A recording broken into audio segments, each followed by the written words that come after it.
The crystal chandeliers of Belmore Estate cast prismatic light across the Italian marble floors as I followed my sister Vanessa through the grand entrance. My mother walked between us, her designer handbag swinging with each purposeful step. I'd made the mistake of mentioning I was also looking at wedding venues, and Vanessa had insisted I join her tour to see what a real wedding looks like. This is 20,000 square feet of pure elegance, the event coordinator, Patricia, explained as she guided us through the ballroom. Floor-to-ceiling windows overlooked manicured gardens that stretched toward a private lake. We can accommodate up to 300 guests for a seated dinner. Vanessa clutched her fiancé Trevor's arm, her engagement ring catching the light with calculated precision. It's perfect. Absolutely perfect. This is exactly the kind of venue that matches our status. I ran my fingers along the silk wallpaper, remembering the hours I'd spent in these rooms over the past 3 years. The scent of imported roses from the arrangements I'd personally approved last week filled the air. The deposit is $15,000, Patricia continued, pulling out her tablet. The full venue rental for a Saturday evening is $85,000, not including catering florals or we'll take it. Vanessa interrupted, not even glancing at the price sheet. Trevor's promotion means money isn't an issue. We want the first Saturday in June. Mom beamed with pride. My successful daughter marrying a corporate attorney. This is exactly the wedding you deserve, darling. I smiled softly, studying the chandelier I had restored 6 months ago. The original had been damaged in a storm, and I'd spent 2 weeks finding the perfect replacement crystals in Prague. Elena, why are you even here? Vanessa's voice cut through my thoughts. You can't possibly be considering this venue for your little wedding. I'm just looking, I said quietly. David and I want to explore all our options. Vanessa laughed, the sound echoing off the vaulted ceiling. Options? Sweetheart, this venue costs more than your annual salary. What do you make as a bookkeeper? 40,000? 50? Vanessa, I said gently. No, seriously. She turned to Patricia with an exaggerated sympathetic expression. My little sister works in accounting for some small firm downtown. She's marrying a public school teacher. I mean, it's sweet. But this, she gestured around the ballroom. This is for people who've actually built something. Mom nodded in agreement. Elena, honey, you need to be realistic about your budget. There are plenty of nice community centers that rent for a few hundred. Some of them even have working air conditioning. Patricia shifted uncomfortably, glancing at me with an expression I couldn't quite read. Perhaps we should continue the tour. We moved through the estate, and with each room, Vanessa's commentary became more pointed. In the bridal suite, she ran her hand over the velvet settee. Can you imagine getting ready in here, Elena? Oh, wait. You probably can't. Your entire apartment would fit in this room. The gardens were next, where a white gazebo stood beside the lake. This is where I'll have my ceremony, Vanessa declared. 300 guests watching as I marry the man of my dreams in the most exclusive venue in the state. It's certainly beautiful, I offered. Beautiful. Mom scoffed. It's magnificent and completely out of your league, Elena. I don't know why you insisted on coming. This is Vanessa's day. I invited her, Mom. Vanessa said with false sweetness. I wanted Elena to see what success looks like. Maybe it'll motivate her to be more ambitious. Trevor, who'd been largely silent, finally spoke. The venue is impressive. When Patricia mentioned the owner rarely makes public appearances, I have to wonder if the quality matches the reputation. Patricia's professional smile never wavered. I assure you, Mr. Pearson, Miss Williams maintains the highest standards personally. Every detail of this estate reflects her vision and dedication. I caught the slight emphasis on my surname, but said nothing. We returned to the main office, a sun-drenched room with restored antique furniture and fresh peas on the desk. Patricia pulled out the contract paperwork, her movements precise and practiced. Now, for the first Saturday in June, we do have a waiting list, Patricia began. However, since you're prepared to place the deposit today, waiting list. Vanessa's voice sharpened. I don't do waiting lists, Trevor. Tell her. Trevor pulled out his checkbook with a flourish. We're prepared to offer an additional $5,000 to secure the date immediately. Patricia glanced at me again, a question in her eyes that my mother and sister didn't notice. I gave the slightest shake of my head. That won't be necessary, Patricia said smoothly. I believe we can accommodate your preferred date. Let me just verify the calendar. While Patricia stepped away, Vanessa turned to me with a triumphant smile. See, this is what happens when you have real money and connections. You get what you want. I'm happy for you, I said sincerely. Are you though? Vanessa leaned closer. You've always been jealous of me. Elena. The pretty sister. The successful sister. Now I'm getting married in the most exclusive venue in the state. While you'll be lucky to book a holiday and conference room. Mom patted Vanessa's hand now. Darling, be kind. Elena's doing the best she can with her limited resources. Not everyone can be exceptional. Something vibrated in my purse. I pulled out my phone to see a text from Patricia's personal cell. Do you want me to decline the booking? I quickly typed back, no, process it normally. Say nothing. Patricia returned with a warm smile. Good news. The first Saturday in June is available. Let's go over the contract details. For the next 30 minutes, Vanessa negotiated every aspect of the venue rental with the confidence of someone who'd never been told no. She demanded premium linens, exclusive use of the grounds, access to the wine cellar, and a personal assistant for the week of the wedding. Our standard package includes, Patricia began. I don't want standard, Vanessa interrupted. I want the owner's package. Whatever Miss Williams reserves for her most important clients. I almost laughed but turned it into a cough. I'll need to check on that, Patricia said diplomatically. Check with whom? The mysterious owner. Vanessa rolled her eyes. Honestly, it's a bit pretentious to never show your face to clients. What kind of businesswoman hides behind her staff? I studied my cuticles, counting silently in my head. Miss Williams is very hands-on, Patricia said, her voice cooling slightly. She personally approves every event and often attends them incognito to ensure quality. Incognito, Mom repeated with a snort. How dramatic. In my day, business owners had the backbone to show their faces. Perhaps she's not that impressive, Vanessa suggested. Probably inherited the place and lets the real professionals run it. I bet she's some frumpy middle-aged woman who wouldn't know elegance if it hit her. I felt my phone buzz again. Another text from Patricia. I'm 5 seconds from telling her everything. I replied, wait. Trevor signed the contract with unnecessary flourish while Vanessa continued her monologue about their wedding vision. I want everything to scream sophistication. No tacky decorations, no budget flowers, everything imported, everything exclusive. We'll do our best to meet your expectations, Patricia said. Her professionalism admirable.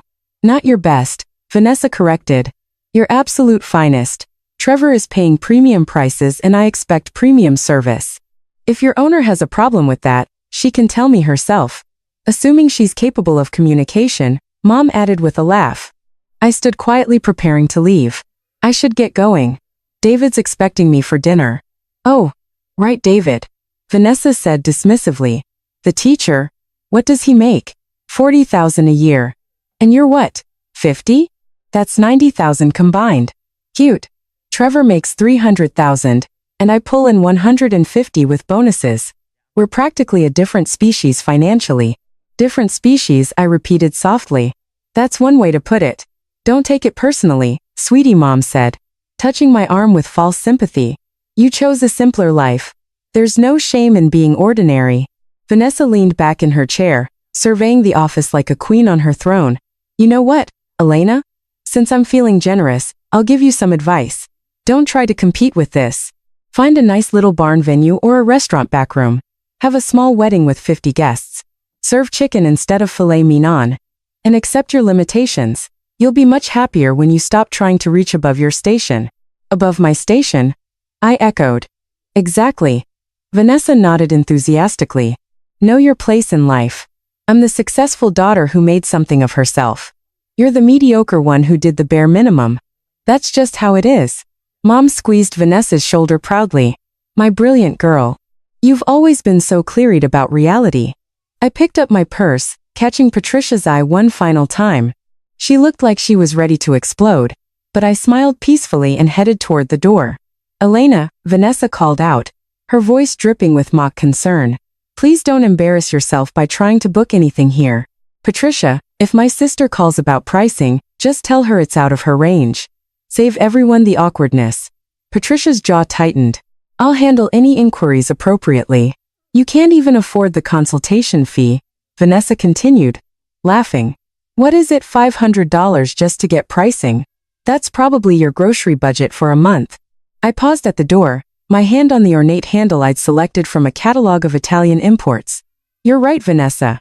I couldn't possibly afford this place. Finally, some self-awareness. Mom clapped her hands together. That's my realistic daughter. Now, go find something suitable for your actual life. I stepped into the hallway, pulling out my phone as I walked toward the parking lot. The afternoon sun warmed my face as I scrolled through my contacts, stopping at Patricia work cell.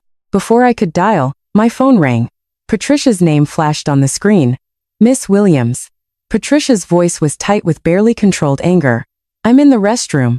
I had to leave before I said something unprofessional. Are you absolutely certain you want to proceed with this booking? Process everything normally. I confirmed, leaning against my car. Standard contract, standard terms. But they just your own sister, just Patricia's voice cracked. I've worked for you for 3 years and I've never wanted to violate client confidentiality more than right now.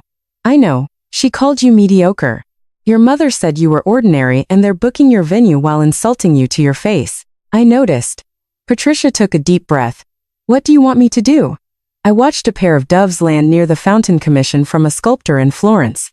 Give them everything they asked for. Premium package, personal assistant, exclusive ground access. Make it perfect. You're going to let them have their wedding at your estate after they treated you like that. I'm going to let them book it, I corrected. What happens after that? Depends entirely on them. Silence on the other end. Then Patricia's voice came back with a note of understanding. You're planning something. I'm not planning anything. I'm simply going to continue being myself. I unlocked my car, processed the booking, Patricia. And thank you for your professionalism today. I know it wasn't easy. It was the hardest thing I've ever done, she admitted. But Miss Williams, Elena, they're going to find out eventually. Yes, I agreed. They are. I ended the call and drove home to the brownstone I'd purchased 5 years ago, before Belmore Estate, before any of my family knew the extent of my business ventures. David was in the kitchen making his famous lasagna, and the smell of garlic and basil filled our home. How was the venue tour? He asked, kissing my cheek. Illuminating, I said, wrapping my arms around his waist. Vanessa booked Belmore for June. David turned, his eyes widening. You're Bmore. She booked your venue. She doesn't know it's mine. Elena. He studied my face carefully. What are you thinking? I'm thinking, I said slowly, that I'll give her exactly what she asked for. The finest venue, the premium package, the owner's personal attention. And then we'll see what happens when someone realizes they've been standing on the neck of the person who controls everything they want. David knew me well enough not to push further. We ate dinner, discussed his students, talked about our own wedding plans. Simple and intimate, just 40 people at the estate's private garden cottage that I'd never shown my family. 2 weeks later, Vanessa called me at work. I was in my actual office, a converted warehouse downtown that housed my investment firm's headquarters. But I answered from my desk in the small accounting firm where I kept a part-time presence. Elena, I need to talk to you about something important. Vanessa began, her voice unusually serious. What's wrong? Nothing's wrong. Everything's perfect. Actually, I've been thinking about what I said at Belmore, and I was too harsh. I set down my pen. Okay. I want you to be my maid of honor. The request hung in the air between us. Vanessa, you have 3 best friends who've been planning this role since high school. I know, but you're my sister and I've been reflecting on our relationship. I think I've been competitive with you for no reason. That's a significant realization. I want to make amends.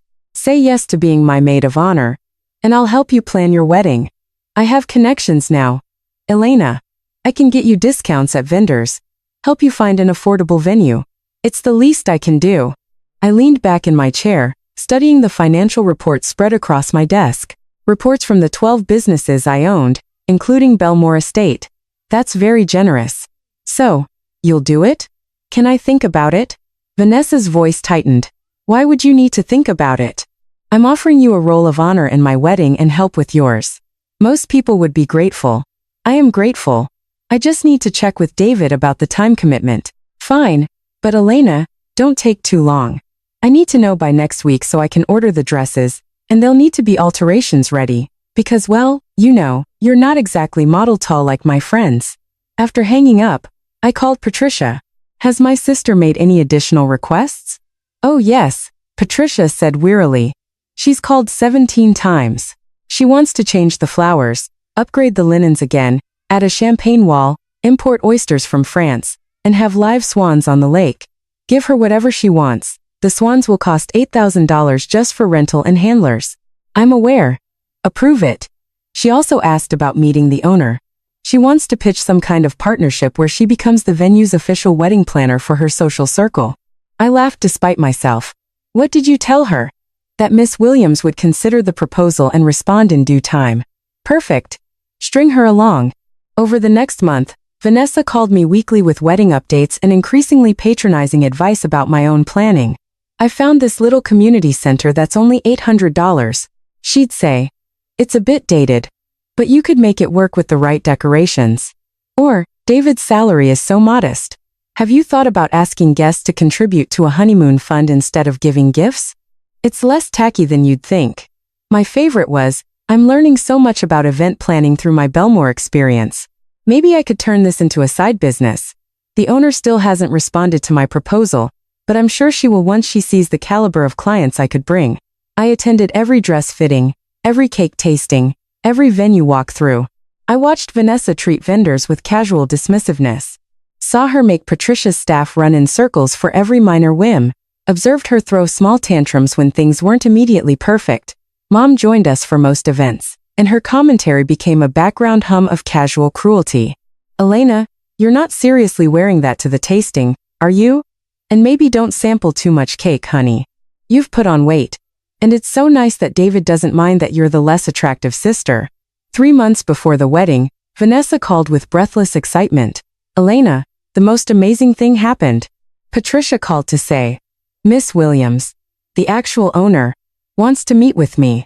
Really? I put my meeting notes aside. Yes. Apparently, she's impressed with how I've handled the planning and wants to discuss my proposal personally. This could be huge for me. Can you imagine? Wedding planner to the elite, operating out of the most prestigious venue in the state. When's the meeting? Next Tuesday at 2. Will you come with me? I want you to see your big sister closing a major business deal. It might inspire you to think bigger. I checked my calendar, which showed a board meeting for one of my tech investments. I'll make it work. Tuesday arrived with perfect spring weather. I dressed in my usual understated style. Tailored pants, simple blouse, minimal jewelry. Vanessa wore a designer suit and enough perfume to announce her presence from the parking lot. Patricia met us in the lobby, her expression carefully neutral. M. Williams is ready for you in the executive office. The executive office? Vanessa whispered to me as we walked. See, she knows quality when she sees it. We climbed the curved staircase to the second floor, an area of the estate I'd converted to administrative offices. My personal office occupied the corner with views of both the gardens and the lake. Patricia opened the door and gestured us inside. Please have a seat. The office was exactly as I'd left it that morning. My diplomas on the wall from Columbia Business School, photos from the properties I'd renovated, awards from the city's business association. My desk held neat stacks of documents, a laptop, and the fountain pen my father had given me before he died. Vanessa settled into one of the leather chairs facing the desk. This is nice. A bit masculine for a woman's office, but nice. I moved to the window, looking out at the gardens where David and I would be married in 6 weeks. I wonder what she's like, Vanessa continued. Patricia's been so secretive. I hope she's reasonable about my proposal. I'm offering her a fantastic opportunity. The door opened and Patricia stepped inside. Thank you for waiting. Miss Williams apologizes for the slight delay. Vanessa waved dismissively. That's fine. I understand busy schedules. Patricia walked to the desk, picked up a file folder, and turned to face us. Actually, Miss Williams has been here the entire time. She looked directly at me. Would you like to sit down? I smiled at Patricia and moved behind the desk, settling into my chair. Thank you, Patricia. I think we're ready to begin. The silence that followed was exquisite. Vanessa stared at me, then at Patricia, then back at me. What is this? Some kind of joke? No joke, I said calmly, opening the folder. Patricia said you wanted to meet with the owner of Belmore Estate. I'm Elena Williams. I own this venue. That's not funny, Elena. Vanessa looked at Patricia for confirmation that this was a prank. Patricia remained impassive. Miss Williams purchased this property 4 years ago. She personally oversees all operations, manages 12 other businesses, and has a net worth of approximately $40 million. Her primary income comes from commercial real estate investment and development.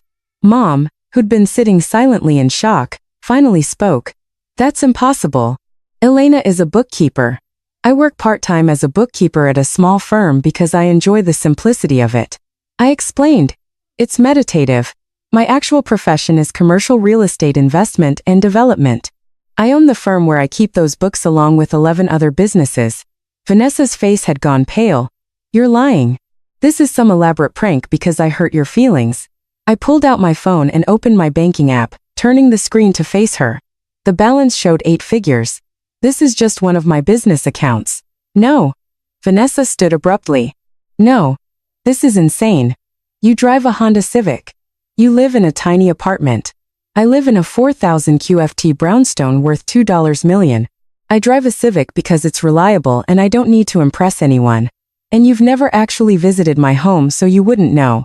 Patricia pulled out her tablet.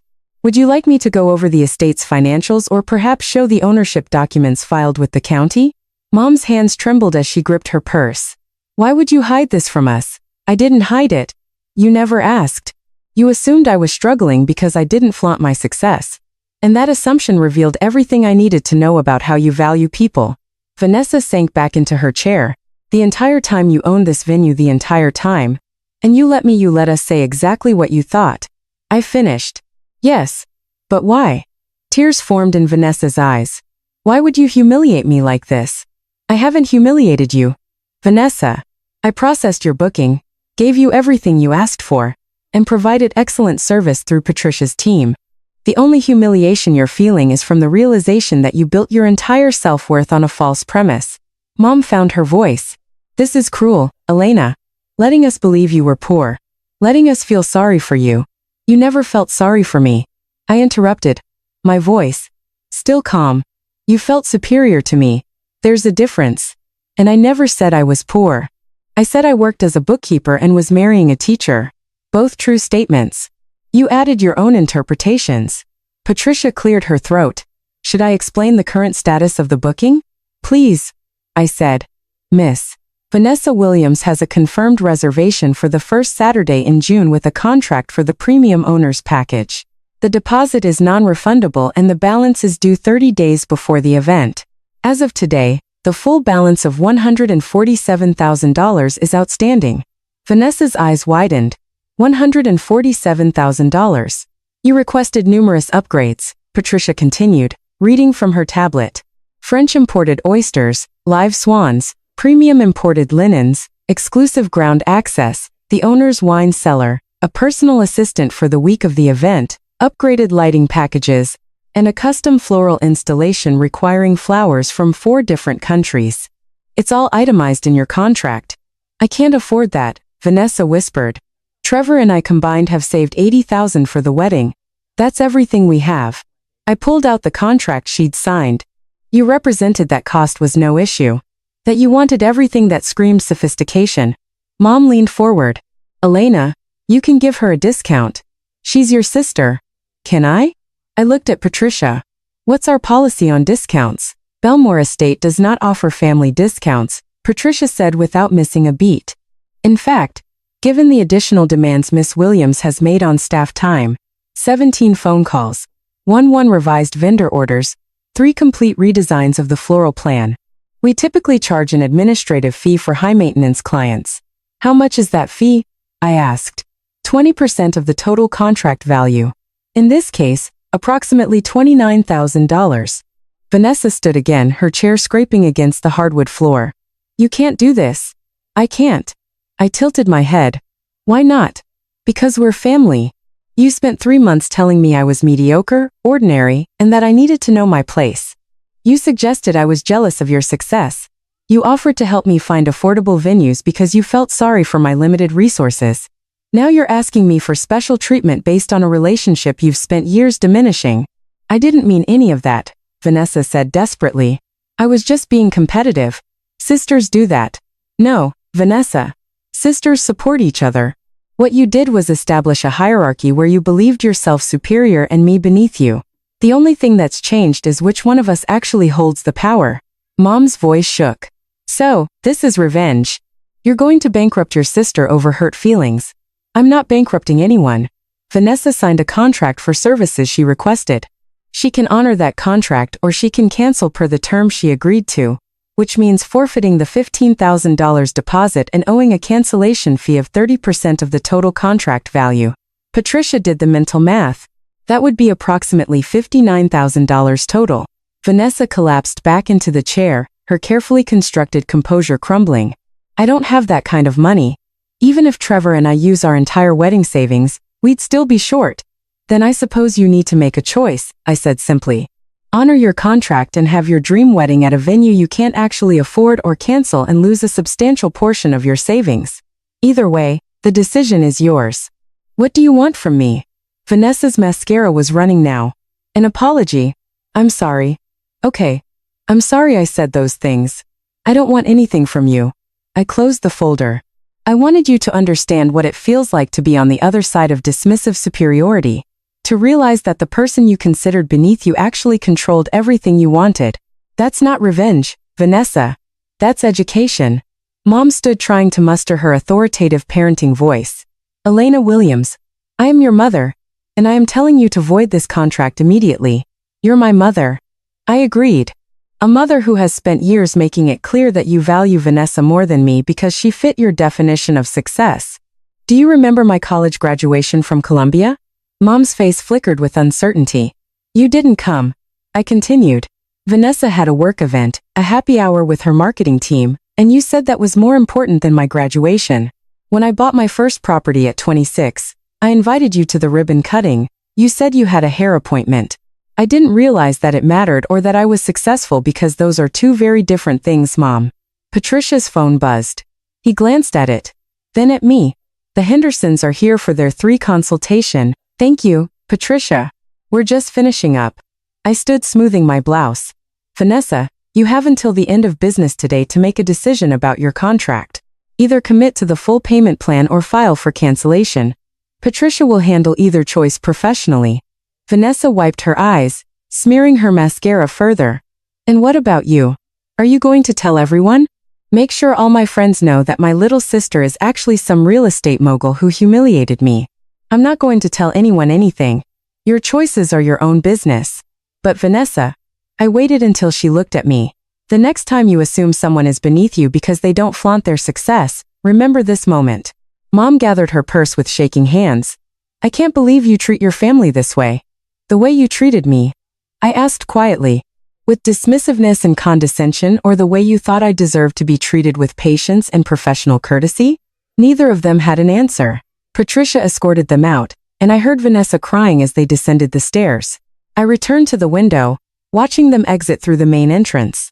They stood by Vanessa's car for several minutes, arguing based on their gestures before driving away separately. My phone rang 20 minutes later. David's name appeared on the screen. Your sister called me, he said without preamble. She's hysterical. She wants me to convince you to give her a discount. What did you tell her? I told her that you were the most generous person I knew, but that generosity should never be mistaken for weakness. He paused. She also called me a struggling teacher who married above his station. Even while asking for help, she couldn't resist being condescending. I smiled despite myself. Did you tell her about your family trust? No. Let her think what she wants. I get why you work as a bookkeeper now. There's something peaceful about being underestimated. There is. I agreed. At 4:30, Patricia called. She canceled. Paid the cancellation fee with a bank loan from what I can tell. Trevor looked devastated and the partnership proposal withdrawn. She asked me to forward a written apology to you. Did you read it? I may have glanced at it, Patricia admitted. It was very sorry you were offended rather than sorry I was cruel. That sounds about right. Patricia hesitated. For what it's worth, I've never been prouder to work for someone. Watching you maintain your composure while they said those things. Thank you, Patricia. That means a lot. So, what now? I looked out at the gardens where my own intimate wedding would take place. Now, we get back to work. The Hendersons need an event coordinator, and I have a board meeting at 6. Just another day at Belmore Estate. Patricia said with a smile in her voice. Just another day. 3 weeks later, I received a card in the mail. Vanessa's handwriting, but steadier than usual. Elena, I've spent weeks trying to write this, and nothing sounds right. I can't apologize enough for how I treated you. Not just at the venue, but for years. You were right. I built my self-worth on the idea that I was better than you. And losing that illusion has been devastating. Trevor and I are getting married at a small restaurant. We've invited 40 people. Mom keeps crying about the embarrassment, but honestly, it feels more authentic than the spectacle I was planning. I don't expect your forgiveness, but I want you to know that I'm trying to become someone who deserves a sister like you. Congratulations on your wedding next month. I wasn't invited, and I understand why. I hope you and David have everything you deserve. I placed the card on my desk next to the invitation list for my own wedding. After a moment, I picked up my phone. Patricia, add one more couple to the guest list. My sister Vanessa and her fiancé Trevor. Email me their address and I'll send an invitation today. Are you sure? Patricia asked. I looked at the card again at the shaky handwriting that betrayed how hard this had been to write. She needs to see what treating people with genuine respect looks like, even when you have every reason not to. That's very gracious of you. No, I corrected. That's what family should be. And maybe it's time I showed her how that works. My wedding was exactly what David and I wanted. Intimate, meaningful, and held in the private garden cottage that most clients never knew existed. Vanessa and Trevor arrived quietly, sitting in the back row. She wore a simple dress and no jewelry except her engagement ring. When our eyes met, she smiled sadly and mouthed, "Thank you." At the reception, she approached me carefully. Your venue is even more beautiful than I realized. The personal touches, the garden you designed, the cottage you restored. It's not just elegant, it's authentic. That's what happens when you build something for meaning rather than status, I said gently. She nodded, tears forming. I'm learning that. Slowly, Mom joined us, her expression uncertain. Elena, I owe you an apology too. I let ambition and social standing color how I saw you. I'm ashamed it took this to make me realize that you were successful all along, just not in the ways I was taught to recognize. I hugged them both, feeling the years of tension begin to ease. We're all learning, I said. That's what matters. As the sun set over the lake I'd restored, as David held me close on the deck I'd designed, as 40 of our closest friends and family celebrated around us, I realized that this quiet triumph of authentic connection, was worth more than any dramatic revelation. Vanessa pulled me aside before leaving. I still don't understand why you invited me. After everything, I smiled, squeezing her hand. Because you wrote that card. Because you're trying. And because the point was never to destroy you, Vanessa. It was to help you understand that treating people with dignity isn't dependent on their bank balance or their job title. I'm really trying, she whispered. To be better. I know. And that's why you're here. She left with Trevor, waving from their car, and I returned to my wedding. My real life built not on assumptions or status or superiority, but on the quiet confidence of knowing exactly who I was and never needing to prove it. The venue I'd built, the man I'd chosen, the family I was teaching slowly to see people for who they truly were rather than what they appeared to be. Sometimes the greatest power isn't in the dramatic reveal, it's in the choice to extend grace after you've already proven your point. And that I'd learned was the only kind of success that actually mattered.